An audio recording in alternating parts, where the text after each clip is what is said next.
तो अगर हमको ये रियलाइजेशन हो जाए कि हमारा जो स्वार्थ है वो संसार से हल नहीं हो सकता, तो संसार में प्यार होगा ही नहीं हमारा, तुरंत समाप्त, इमीडिएटली। क्योंकि हम तो स्वार्थी है ना, स्वार्थ के लिए ही प्रत्येक क्षण प्रत्येक क्रिया करते हैं हम। स्वार्थ माने क्या? स्व माने अपना, और अपना माने मैं का। मैं का अर्थ, मैं का मतलब, उसे स्वार्थ कहते हैं। तो ये मैं क्या है? मैं कौन हूं? हम कौन हैं?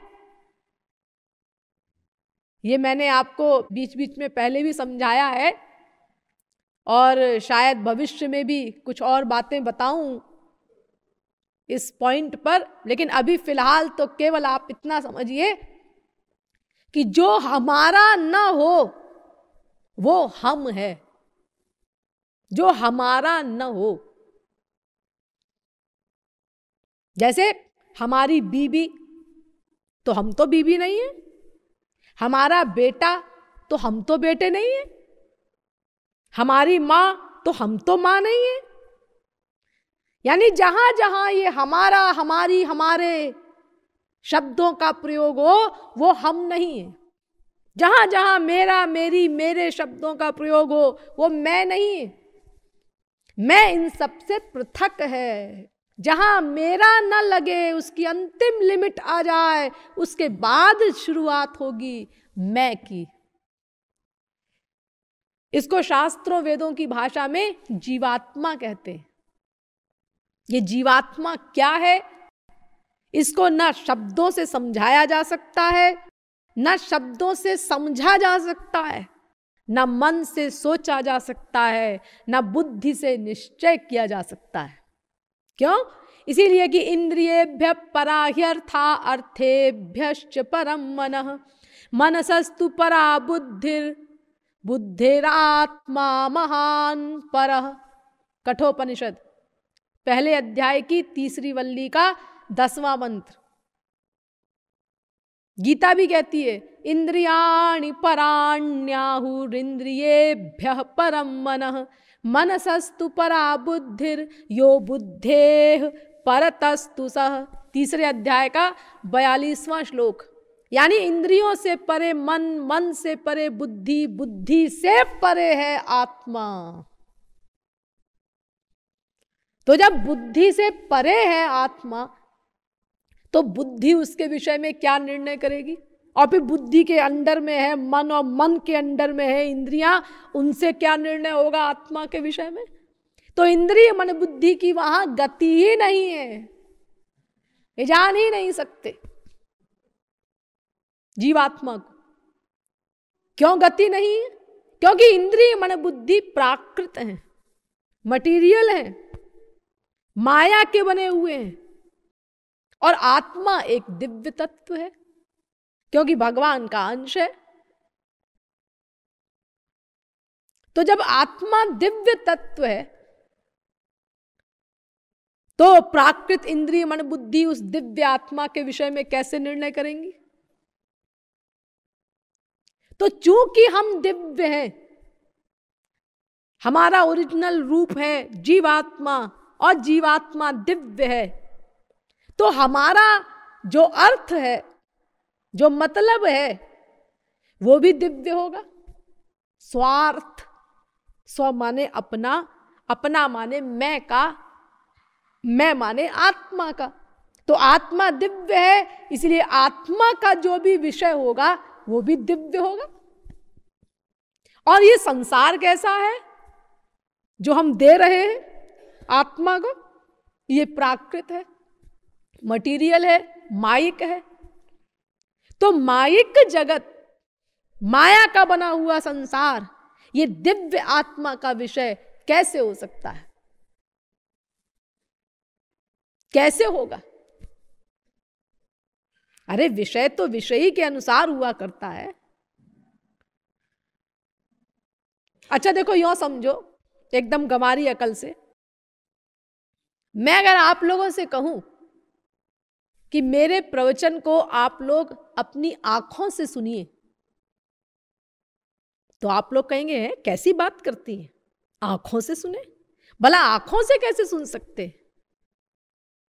क्यों क्यों नहीं सुन सकते? अरे सुनना तो कर्णेंद्रिय का विषय है, शब्द तो कर्णेंद्रिय का विषय है, आंख कैसे ग्रहण करेगी उसको? तो आप आंखों से सुन नहीं सकते। हाँ, क्यों जी? क्या आंख किसी और तत्व से बनी है और कान किसी और तत्व से बने हैं? नहीं जी, बने तो उन्हीं तत्वों से हैं, आंख और कान दोनों। पृथ्वी जल तेज वायु आकाश, ये पंच महाभूत से ही आंख बनी है, पंच महाभूत से ही कान बने हैं, पंच महाभूत से ही प्रत्येक इंद्रिय बनी है। तो जब पंच महाभूत से ही आपके आंख कान आदि बने हैं और आंख और कान के बीच में केवल एक हड्डी है, तो फिर आप आंख का विषय कान से ग्रहण क्यों नहीं कर सकते? ये दोनों पंच महाभूत के, इनका विषय भी पंच महाभूत का, तो फिर आंख का विषय कान से ग्रहण क्यों नहीं हो सकता? कान का विषय आंख से ग्रहण क्यों नहीं हो सकता? आंख का विषय नासिका से ग्रहण क्यों नहीं हो सकता? नासिका का विषय रसना से ग्रहण क्यों नहीं हो सकता? रसना का विषय त्वचा से ग्रहण क्यों नहीं हो सकता? हाँ जी, वो पंच महाभूत की तो सब इंद्रियां हैं, लेकिन फिर भी प्राकृत जगत में भी एक कायदा है, आंख का विषय आंख ही ग्रहण करेगी। आंख का विषय रूप है, कान का विषय शब्द है, नासिका का विषय गंध है। जिसका जो विषय है वो इंद्रिय उस विषय को ही ग्रहण करेगी, अपने अपने विषय को, वो दूसरे इंद्रिय के विषय को ग्रहण नहीं कर सकती। तो सोचिए, जब प्राकृत जगत में भी ये कायदा है कि एक प्राकृत इंद्रिय दूसरी प्राकृत इंद्रिय के प्राकृत विषय को भी अपना विषय नहीं बना सकती, प्राकृत जगत में भी, तो फिर दिव्य आत्मा है, हाँ, और आप उसको दे क्या रहे हैं? प्राकृत सामान। ये संसार सारा प्राकृत है, मायिक है, हाँ, तो आप मायिक संसार दे रहे हैं दिव्य आत्मा को, और ये आशा कर रहे हैं कि इससे आत्मा संतुष्ट हो जाएगी। कैसे होगी? अरे जब प्राकृत जगत में ही एक प्राकृत इंद्रिय का प्राकृत विषय ही दूसरी प्राकृत इंद्रिय का विषय नहीं हो सकता, तो फिर ये प्राकृत जगत दिव्य आत्मा का विषय किस प्रकार हो सकता है? गधा भी समझ ले। अरे अगर आंख से कोई आपको सुनने को कहता है तो आप उसको पागल कहते हैं, फिर कहे कोई तो आप उसको पागल तो कहेंगे। और हम इस दिव्य आत्मा को प्राकृत सामान दे रहे हैं इसको सुखी बनाने के लिए, तो हम लोग अपने आप को समझदार कैसे कहते हैं? तो इसीलिए हर प्रकार से निश्चय हो गया कि हमारा विषय, हमारा सुख दिव्य आनंद, भाई दिव्य आत्मा है हमारा स्वरूप, तो हमारा विषय भी दिव्य होगा। इसीलिए हम जो आनंद चाहते हैं वो दिव्य आनंद चाहते हैं। इसीलिए अनंत कोटि ब्रह्मांडों की साम्राज्य श्री भी यदि हमको मिल जाए तो भी हमें तृप्ति नहीं होगी। यत् पृथिव्याम व्रीहि यवम हिरण्यम पशवस्त्रियः नालमेकस्य पर्याप्तम तस्मात् तृष्णाम परित्यजेत। भागवत 9वें स्कंद के 19वें अध्याय का 13वां श्लोक। यही कारण है कि अनंतानंत जन्म हो गए, अनंत बार स्वर्ग सम्राट इंद्र का पद भी हमको मिल चुका है, ब्रह्मलोक तक के ऐश्वर्यों का हम भोग कर चुके हैं, लेकिन फिर भी हमारी हालत फटीचर है।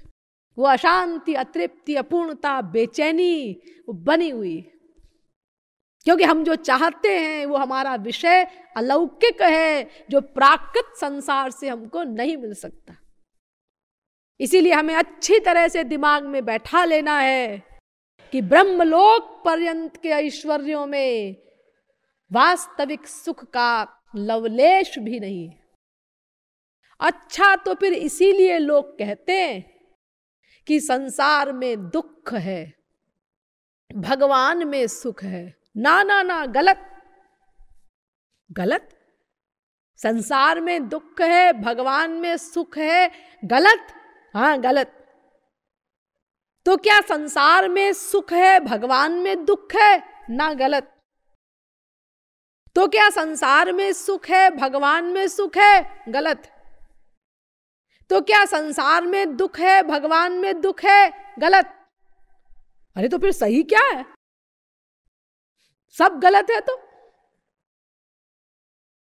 सही ये है कि भगवान में ही सुख है, संसार में न सुख है न दुख है। ये सही है। देखो, अगर संसार में दुख होता तो फिर सबको मिलता ना, जो भी इस संसार में आता। तुलसी, सूर, मीरा, कबीर, नानक, तुकाराम को भी मिलता। लेकिन उनका अनुभव क्या है? सर्वम खल्विदम ब्रह्म वेद, ईशावास्यमिदग्वम सर्वम। ईशावास्योपनिषद का पहला मंत्र।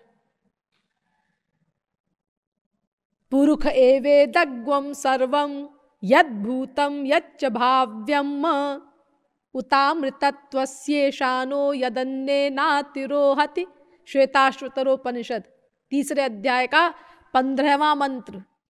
खम वायुमग्निम सलिलम महींच ज्योतिंषि सत्त्वानि दिशो द्रुमादीन् सरित् समुद्रांश्च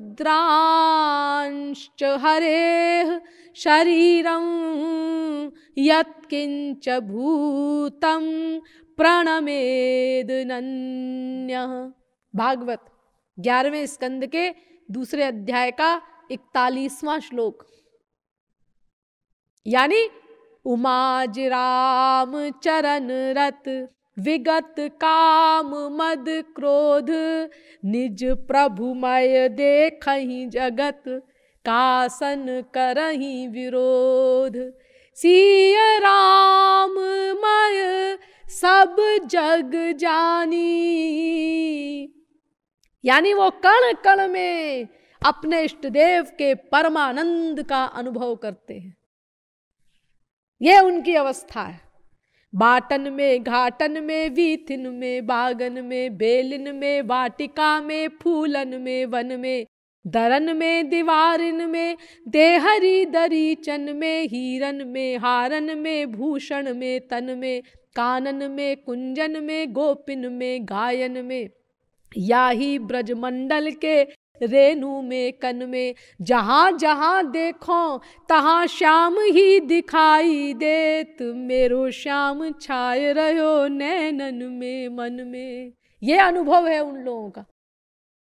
सर्वाह सुखमया दिशा, 10 दिशाओं में मंगल ही मंगल है, आनंद ही आनंद है।